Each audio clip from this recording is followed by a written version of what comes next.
A new strain of COVID-19 that was first identified over 5,300 kilometers away in the UK has now been found here in Durham region. I was shocked and startled. It's much more infective.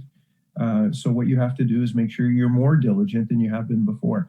According to the province, not one, but 2 cases were traced back to a couple in the area who came into contact with a traveler from the UK, both individuals now in self-isolation.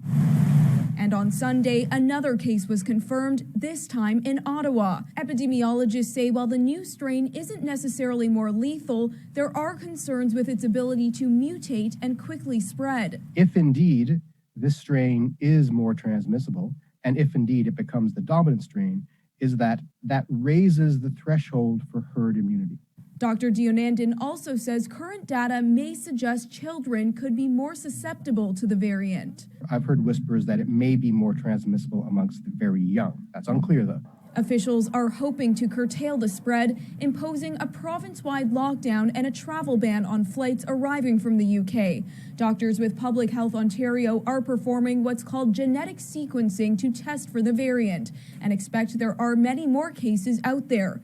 Ontario is working to ramp up this type of testing, which has happened on less than 10% of confirmed cases in the province to date. One of the tests that's used in Ontario, not very commonly, looks for 3 genes. So the S gene, the N gene, and an ORF gene.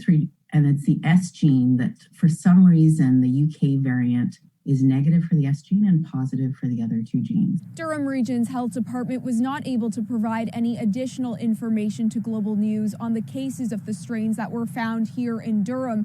The province says there is little evidence to suggest that COVID-19 vaccines would be any less effective against the variant. Brittany Rosen, Global News.